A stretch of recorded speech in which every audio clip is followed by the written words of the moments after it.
ustedes vivieron una relación con un psicópata? Yo sí viví una relación intensa. De hecho, estuve casada 16 años con un psicópata integrado.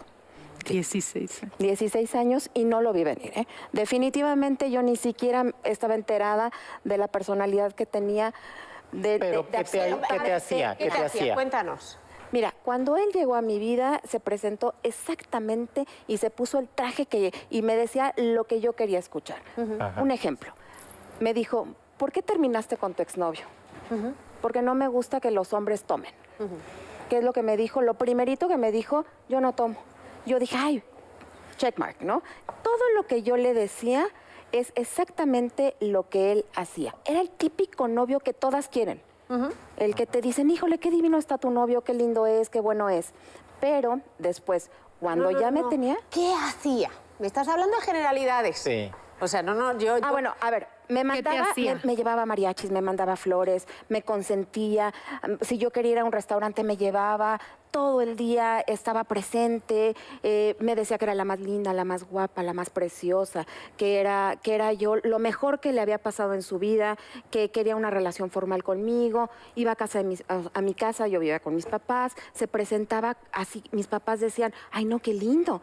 Todas mis amigas me decían, no, bueno, qué bárbaro. Punto 1. Cuate tan lindo. Inmediatamente quieren conocer a tu familia, ¿verdad? Sí, pero inmediatamente, ¿eh? Tú estabas diciendo, todo era ideal, ¿hasta qué pasó? ¿Cómo te das cuenta que esa persona es un psicópata? Cuando ya me tenía él a mí en donde él quería, o sea, que yo ya estaba totalmente enamorada y que también había seducido a mis amigos, a mis familiares, que todos estaban, ay, qué padre, qué precioso es todo aquí. Entonces fue cuando empezó como a surgir la verdadera personalidad. Pero fue hasta que me casé. O sea, yo me casé, me fui a vivir a Tijuana, Baja California.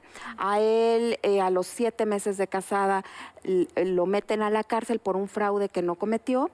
Eso, ¿Que no cometió? No lo había cometido. Ok. Ese fraude no.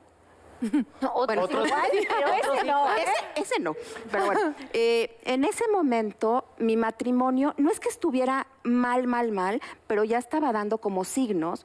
Por ejemplo, a mí me había dicho que no tomaba y cuando llegué a Tijuana veo que en realidad me había mentido, porque yo vivía acá, él vivía allá y cuando me caso y voy, él tenía una vida social súper activa, tenía muchísimos amigos, muchísimas amigas y además de todo no tomaba, o sea, tomaba muchísimo. Mintió, o sea, eso te mintió. ¿Qué más te empezó a crear disonancias? No tenía amigos. No tenía amigos. Un indicador muy claro, no tiene amigos. Eso es típico del psicópata. Estamos hablando de gente que verdaderamente tienen una incapacidad total de empatía. Les vale un pimiento, iba a decir otra cosa, lo que tú sientas, no sienten remordimiento alguno y crean un plan a largo plazo, que esto es muy importante, para obtener lo que quieren de ti, porque cada psicópata quiere algo de ti. Unos están en el closet y se quieren casar para tener hijos y cubrir esa parte, otros quieren tu círculo social, otros quieren tus contactos, tu fama, tu dinero. Además, ¿sabes qué? Me empezó a tratar de alejar de toda mi familia. Ok, punto 1. Alejar de tu gente querida. A ti también te han alejado, luego me lo cuentas. Luego te lo cuento, amiga. No le caían bien mis amigas. Primero, le caían muy bien. Y después, ya no le caían bien. Ya no eran buena influencia para mí y me quería tener aislada. Me llevó a vivir a Tijuana por cuestiones de trabajo, entonces tenerme aislada fue muy fácil. ¿Qué más hizo? Entonces, ¿cuándo te das cuenta? ¿Te aísla? ¿Qué más? Lo que pasa es que como lo meten a la cárcel, entonces él empezó a tener una situación vulnerable. Porque la única posibilidad de salir de la cárcel era que mis papás lo sacaran. Ok. Entonces ahí como que, y yo me encarcelé, yo me fui a vivir con él dentro de la penitenciaría por amor.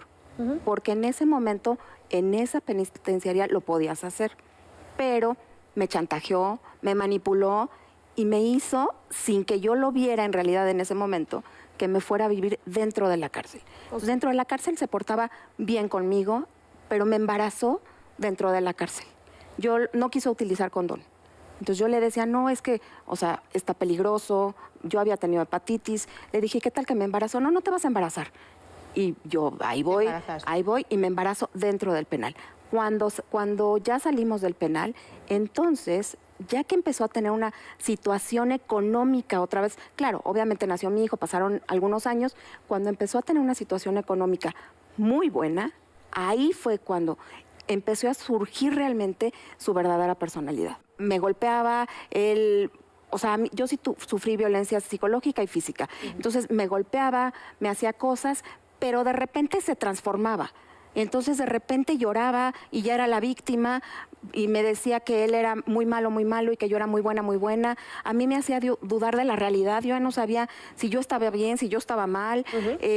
Estaba así como que yo sentía que me iba a volver loca. Porque verdaderamente dudaba yo tanto de que, en serio, sé que para muchos va a parecer como muy extraño esto, pero yo no sabía si él estaba bien y yo estaba mal o era al revés. Tenía una sed de poder impresionante. De hecho, actualmente, hoy en día, él es una persona con mucho dinero y con mucho poder. O sea, él es una persona que pisó todo lo que tenía que pisar, pasó sobre todo lo que tenía que pasar para poder llegar a donde él quería llegar. Es que yo con él nunca sabía qué iba a pasar. Yo nunca sabía si las cosas iban a estar bien o si iban a estar mal. Llegamos al hotel y él estaba extraño. Entonces me lleva a la habitación del hotel. Estábamos en un hotel con unos pasillos gigantescos. Cuando cierra la puerta, veo yo una caja muy bonita envuelta y me dice, ábrela. La abro y era lencería. A él no le gustaba que yo utilizara ningún tipo de lencería con encajes ni sexy. Y me dice, la saco y era justamente lo que a él no le gustaba que yo me pusiera. Y le digo, ¿y esto? Me dice, póntelo.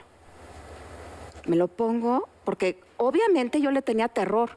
Y entonces yo hacía lo que él me decía. Me lo pongo y me dice, ahora vas a actuar como lo que eres. Eres una puta. Y eres mi puta. Actúa como puta. Entonces, a mí me empezó a dar mucho miedo y nada más tomé una bata, me salí corriendo porque yo dije, ahorita me va a ir, pero bueno, pero ni siquiera entendía qué es lo que estaba sucediendo. Me salgo corriendo, me alcanza y me regresó, pero del pelo. Del pelo así me regresó por todo el pasillo y me volvió a meter a la habitación, me puso contra la pared, me trató de ahorcar y me dijo, esto es para que aprendas que al que tienes que obedecer es a mí. Nunca jamás en la vida me vuelvas a desobedecer. De ahí me dijo, arréglate, nos vamos a cenar. Y yo, ¿cómo? Y obviamente me arreglé, nos fuimos a cenar y como si nada hubiera sucedido. Como si nada hubiera sucedido. Ya me vas dando ingredientes que me hacen pensar que esa persona es psicópata. Porque un maltratador tiene remordimiento. No, aquí no. Un psicópata no tiene remordimiento. Eres un objeto para algo. En este caso eras el objeto de su familia y de sexo, ¿no? Ok.